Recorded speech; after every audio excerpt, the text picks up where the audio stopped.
Hi, everybody. It's Friday, April 24th, 2020. Today, after I read from our chapter book, Dark Day in the Deep Sea, we're going to have a little math checkup to see how you've been doing. So make sure after you finish your math today that you show somebody at home, okay? All right, Dark Day in the Deep Sea, Chapter 5. Chapter 5 is called Ooze. The captain turned and strode away. "Sorry, friends," Henry said to Jack and Annie, "but the captain's in charge." He looked around. "I see Joe and Tommy are helping the men bring up the catch now. As soon as they are free, I will ask them to take you back to shore. I am very sorry." "That's okay," said Annie. "You did what you could. Before you young people leave, perhaps you would like to see today's specimens?" asked the professor. "Sure," said Jack and Annie together. Then come along," said the professor. "Every single day we make new discoveries." Hurrying with Annie across the deck, Jack couldn't wait to see what had just been brought up from the deep. They followed Henry and the professor to a team of sailors pulling up large nets. The nets were shaped like giant bags with mops attached to the bottom. "What are those mops for?" asked Annie. "They sweep up sea animals from the floor of the ocean," explained Henry. "We pull them from pitch darkness into the light of day," said the professor. "That must scare them," said Annie. But the professor didn't seem to hear her. "Over the years, we've hauled up tens of thousands of specimens," he said. As the sailors dumped the bags onto the deck, Jack saw mostly mud, but lying in the mud were tiny, squirmy, pink and yellow fish and fiery orange sea stars. "No monsters there, huh?" asked Annie. The professor looked at her. "Not today, my dear," he said. "I was just kidding," said Annie. "Do you believe in monsters?" "Oh, well..." The professor looked serious. "The sea is very deep, my dear. It covers nearly 3/4 of the world.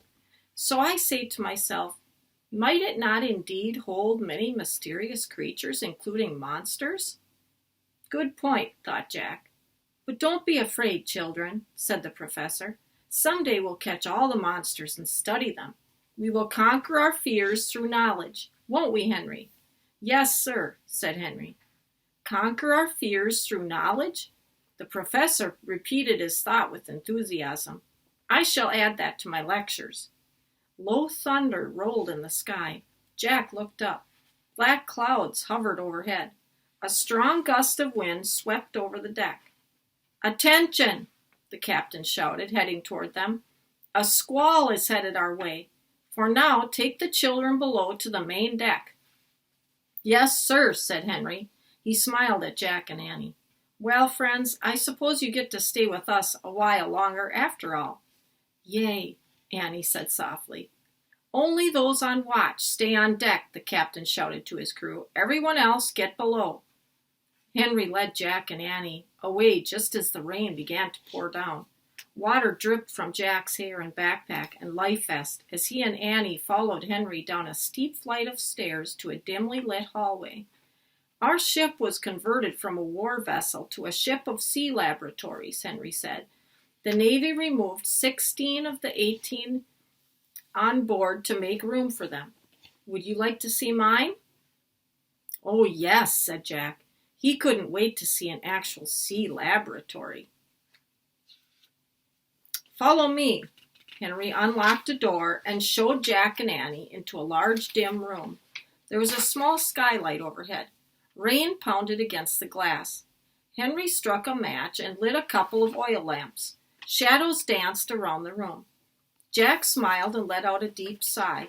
He loved the sea lab. Shelves were lined with hundreds of different-sized bottles. The bottles were filled with floating blobs. In the middle of the room was a wooden table. It held maps, rulers, thermometers, bowls with gooey-looking stuff, and a big microscope. Henry pointed at the microscope. "Would you like to see something remarkable?" he asked. "Oh, yes," said Annie. She peered through the eyepiece. "Whoa, that's amazing," she breathed. "Let me see," said Jack. He put his backpack down on the table and looked in the microscope. He saw the tiny skeleton of a seahorse. Cool, he said.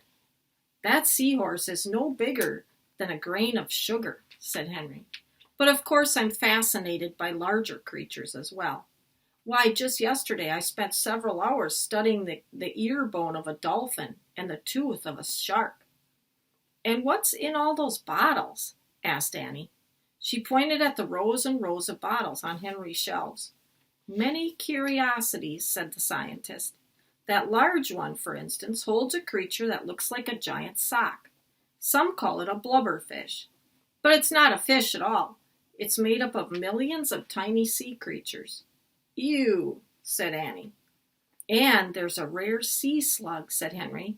He pointed to a bright yellow blob floating in a clear liquid. Nice color, said Jack. We studied whatever we bring up from the deep, said Henry. We measure the specimens and identify them. Then we preserve them in bottles and label the bottles. So all those bottles are full of dead sea creatures, said Annie. Oh, no. Many bottles are simply filled with ooze from the bottom of the sea, said Henry. Ooze, said Jack. The official name for mud, said Henry, smiling. Here, feel it. Henry picked up some of the plates on the table and held it out to Jack and Annie. They rubbed the sticky, wet mud between their fingers. Ooze is a good name for it, said Jack. Henry gave them a cloth to wipe their hands. And here's the picture.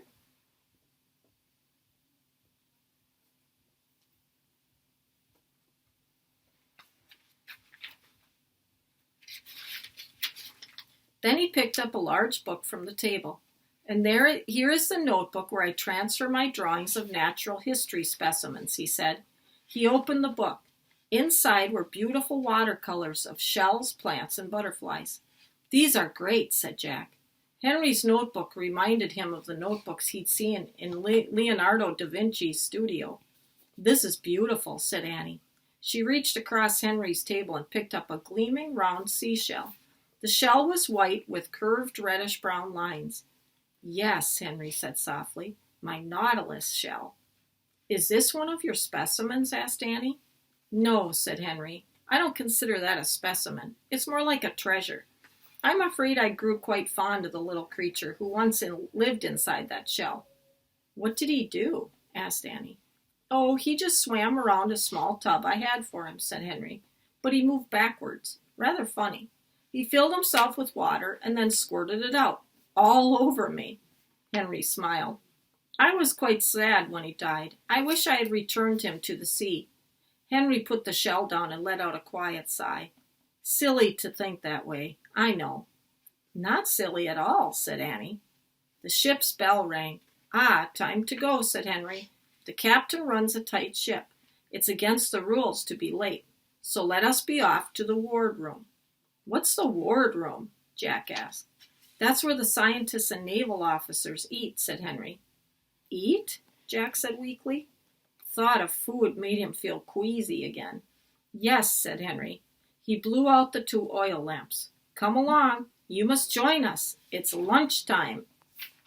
And that's the end of chapter 5. So tomorrow I'll read chapter 6. Today in math, we're going to do what's called a performance task. So I'd like you to take out the packet of sheets and the top one, where the top one looks like the one that I have on my screen.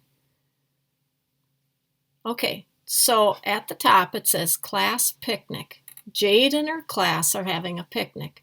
Show all your work to receive full credit. So I'd like you somewhere on your sheet to show your work, how you found the answer. All right, for part A, Jade asked the students in her class their favorite picnic food. Write the totals for each item.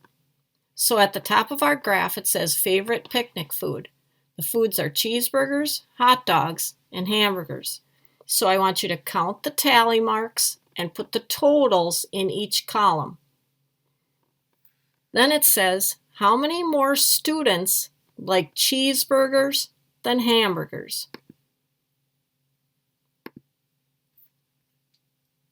So what you're going to do is you're going to write the number here of Well, it asks how many more students like cheeseburgers than hamburgers. So you're going to compare cheeseburgers to hamburgers.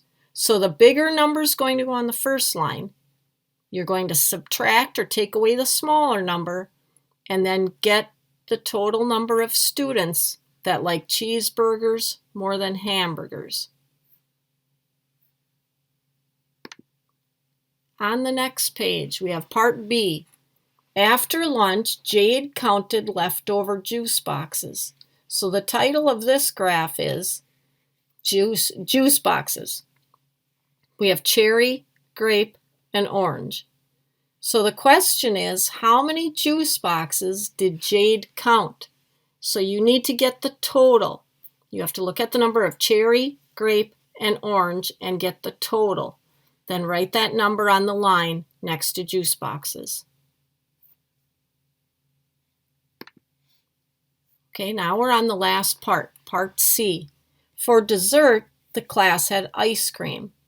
So our graph is called ice cream. We have vanilla, strawberry, and chocolate. We have a bar graph. How many people did not choose chocolate? Now, the numbers along the bottom of your graph should help you too. That tells you the number of people.